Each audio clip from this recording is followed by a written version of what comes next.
तेके तेके। कहानी की शुरुआत में जापान के नागोया में हिरोमी नाम की एक ऑफिस वर्कर रात में ट्रेन से घर जा रही होती है। उसी ट्रेन में कुछ बच्चे बैग से खेलते हुए टेके टेके के बारे में बात कर रहे होते हैं कि वो वापस आ गई है और लोगों को आधा काट कर मार रही है। तभी वो बैग हिरोमी को लगता है। इस पर वो उन्हें बैग रिटर्न करके टेके टेके के बारे में बात करने से मना करती है। इसके बाद वो एक रेलवे स्टेशन पर उतरकर वहां के ओवरपास से जाती है। तभी अचानक वो एक तेज हवा को अपनी ओर आते हुए महसूस करती है और साथ ही एक अजीब आवाज सुनती है। उसका कोई तेजी से पीछा कर रहा होता है।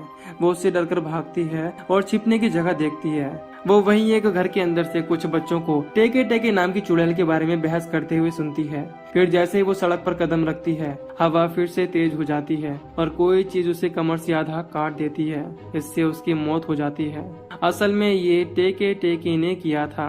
अब सीन शिफ्ट होता है एक स्कूल में, जहां हम दो स्कूल गर्ल्स काना और अयाका को बात करते हुए देखते हैं। तभी अयाका की नजर स्कूल के एक लड़के उत्सुमी पर पड़ती है, जिसे वो पसंद करती है। इसीलिए वो अपनी फ्रेंड काना से कहती है कि अगर तुम उत्सुकी को मेरे साथ डेट पर चलने के लिए बोलोगी तो मैं तुम्हें नेक्स्ट वीक लंच करवाऊंगी। इसके बाद काना उत्सुमी के पास जाती है और उसे अयाका के साथ डेट पर जाने का पूछती है। उत्सुमी अयाका को जाने बिना ही उसके साथ डेट पर जाने के लिए हाँ बोल देता है, क्योंकि वो काना को जानता था।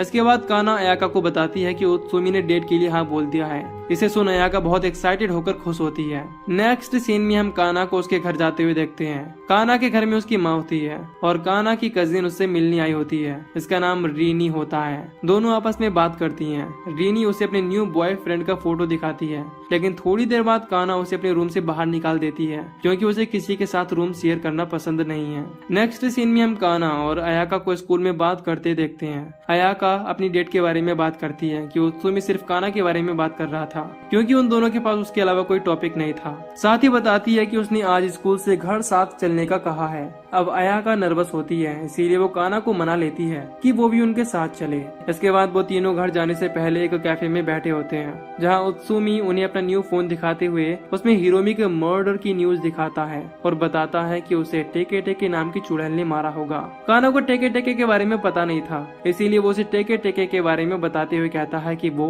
एक भूत है। इसके लोअर बॉडी नहीं है, यानी कि निचला हिस्सा नहीं है। तुम कभी रात में ओवरपास से जाओगी तो तुम्हें टेके टेके की आवाज आएगी और वो तुम्हारी ओर आएगी। अगर तुमने उसे पीछे मुड़कर देख लिया तो वो तुम्हारी बॉडी को बीच में से काट देगी। इस पर अयाका आगे बताती है कि अगर तुम उससे बच भी गए तो वो तुम्हें 3 दिन के अंदर कैसे भी मार डालेगी। ये सब बातें उन्होंने लोगों से सुनी हुई थी। इसके बाद अयाका वॉशरूम जाने का बोल वहाँ से चली जाती है।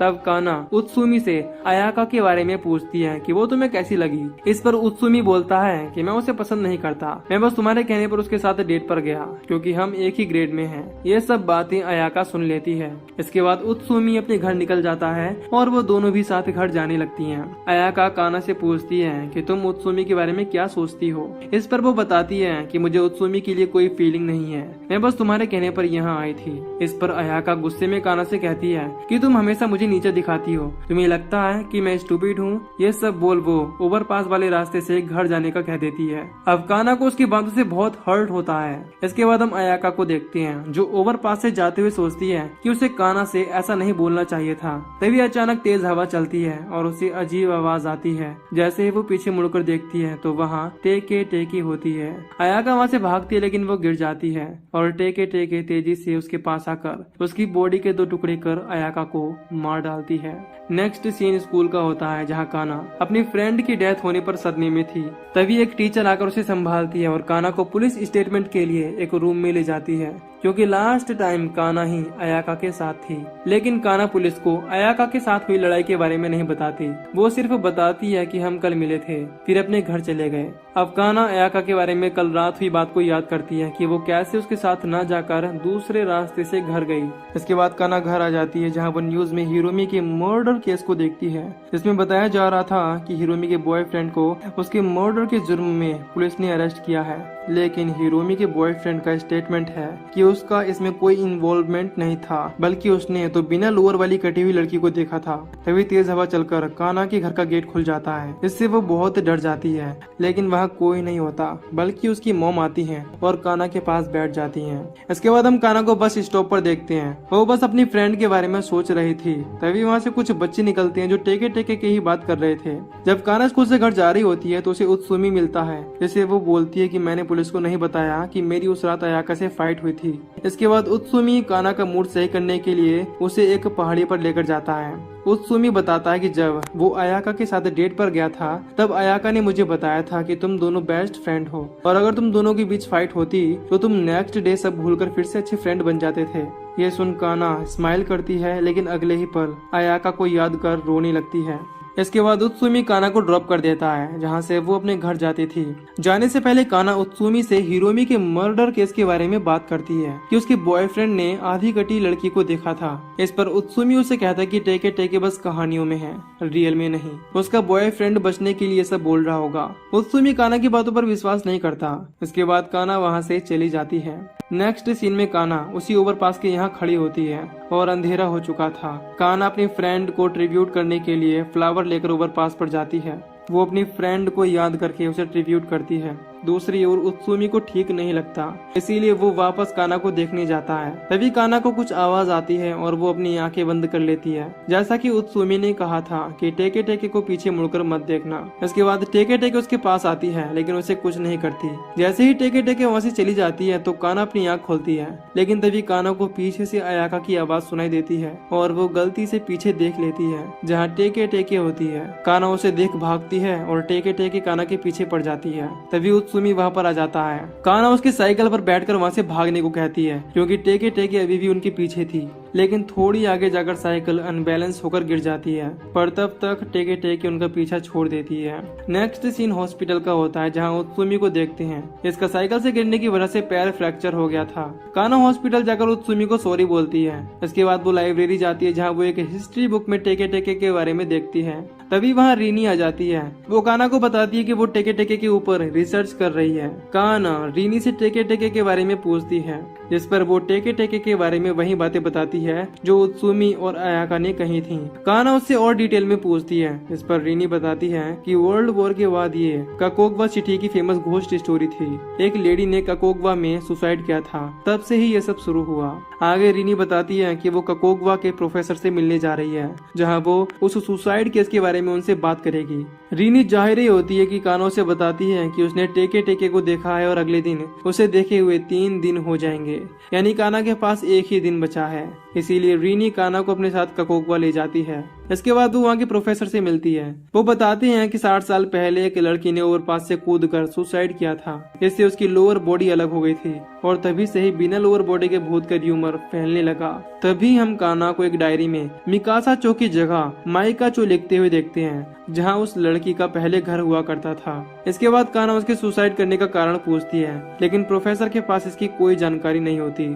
वो बताता है कि उसके साथ कुछ क्राइम हुआ होगा, तभी उसने ये कदम उठाया होगा। इसके बाद काना उस लड़की के घर का पता पूछती है, जहाँ उस लड़की के परिवार में कोई रहता हो। पर प्रोफेसर अपने असिस्टेंट टेकेडा को उनके साथ उस जगह भेजने का बोलता है, ताकि वो उन्हें वहाँ तक सही सलामत पहुँचा दे। इसके बाद प्रोफेसर उन्हें एक रिसर्च के बारे में बताता है कि टेके टेके को लाल कलर बिल्कुल पसंद नहीं है। अगर वो अपने पास रखे रेड कलर की कोई भी चीज फेंक दें तो वो उससे बच सकते हैं, लेकिन ये कितना सही और कितना गलत है ये प्रोफेसर को मालूम नहीं था। इसके बाद हम उन दोनों को टेकेडा के साथ उस लड़की के घर पर देखते हैं, जो कि एक ओल्ड लेडी होती है।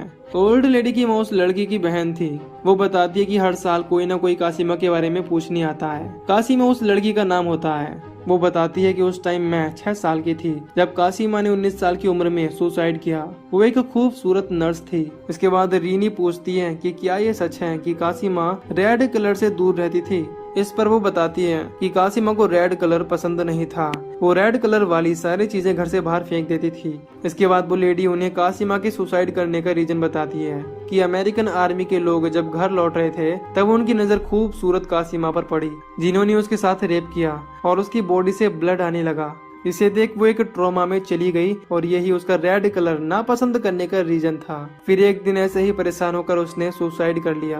अब उनको सारे जवाब मिल जाते हैं और वो दोनों वहाँ से जाने लगते हैं। इसके बाद वो टेकेडा को ड्रॉप करके अपने घर वापस जाने लगते हैं। तभी टेकेडा उनके पास आकर टेके टेके के बारे में बताते हुए कहता कि जब वो स्कूल में था तब उसने र्यूमर सुना था कि टेके टेके की डेथ के बाद उस जगह पर उसका एक मेमोरियल यानी स्मारक बनाया गया था, जहाँ उसके सिस्टर रोज खाना और फ्लावर लेकर जाते थे। और जब उसकी सिस्टर की डेथ हुई तब वो मेमोरियल भी अपनी जगह से गिर गया। यही र्यूमर था कि उसी समय से टेके टेके लोगों को मार रही है। साथ ही टेकेडा कहते कि अगर वो मेमोरियल अपनी जगह वापस रखा जाए तो शायद सब ठीक हो जाएगा। इसके बाद वो दोनों उस जगह जाती है जहाँ कासिमा यानी टेके टेके का घर था, जहाँ उसका मेमोरियल बनाया गया था। अब काना अपनी डायरी से उस जगह का नेम पढ़कर मैप में डालती है। तभी रीनी बताती है कि जब वो रिसर्च के लिए ओवरपास पर गए तो उसने भी टेके टेके को देख लिया था। अब उन दोनों के पास ही बस 2 घंटे बचे हुए थे। इसके बाद टेके टेके उन्हें मार डालेगी। आगे हम देखते हैं कि वो एक लोकेशन पर पहुंच जाते हैं, लेकिन वहाँ कुछ नहीं होता। अब उनके पास सिर्फ 1 घंटा बचा था, इसीलिए वो टेकेडा को कॉल करके टेके टेके के घर का पता पूछती है। टेकेडा प्रोफेसर के ऑफिस में जाकर मैप चेक करता है और उन्हें जगह का नाम बताता है, जहाँ उन्हें पता चलता है कि काना ने डायरी में जगह का गलत नाम लिख लिया था। असली लोकेशन उनके यहाँ से 8 किलोमीटर दूर थी। इसके बाद टेकेडा उन्हें कॉल पर ही मैप बताता है, लेकिन तभी टेकेडा को एक सिक्योरिटी गार्ड पकड़ लेता है क्योंकि वो बिना परमिशन प्रोफेसर के ऑफिस में था। तभी रीनी कंफ्यूज हो जाती है, लेकिन टेकेडा कैसे भी करके उन्हें फोन पर बताता है कि वो राइट टर्न लेकर आगे जाएं। इसके बाद उन्हें ढूंढने पर वो मेमोरियल मिल जाता है जिस पर कासिमा लिखा हुआ था। तभी हम वहाँ टेके टेके को तेजी से आते देखती हैं और वो दोनों उस मेमोरियल को सीधा करने लगती हैं। वो उस मेमोरियल को सीधा कर देती हैं और टेके टेके उन पर हमला नहीं करती।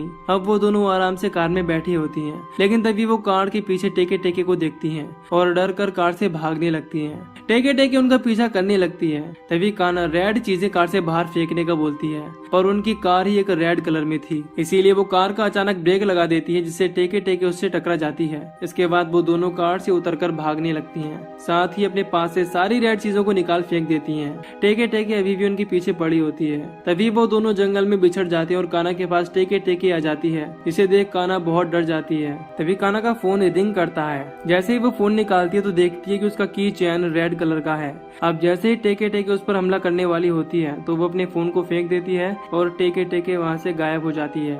इसके बाद वो दोनों एक दूसरे को ढूंढते हैं और एक दूसरे को जिंदा देख खुश होते हैं।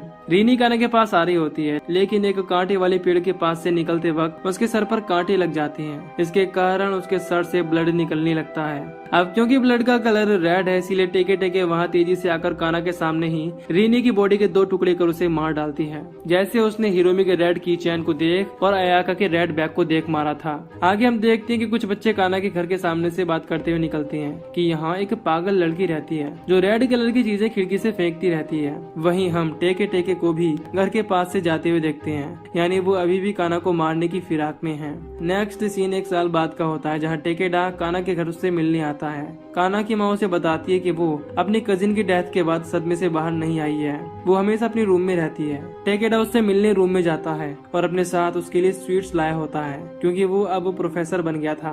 काना उन स्वीट्स के बॉक्स को देख तेजी से चिल्लाने लगती है क्योंकि वो बॉक्स रेड कलर का था। और इसी के साथ ये मूवी यहीं पर खत्म हो जाती है। तो दोस्तों, अगर आपको इस मूवी की एक्सप्लेनेशन पसंद आई हो तो वीडियो को लाइक और चैनल को सब्सक्राइब कर लीजिए। बाकी मैं मिलूंगा आपसे न्यू वीडियो में। Till then take care, love you, bye bye.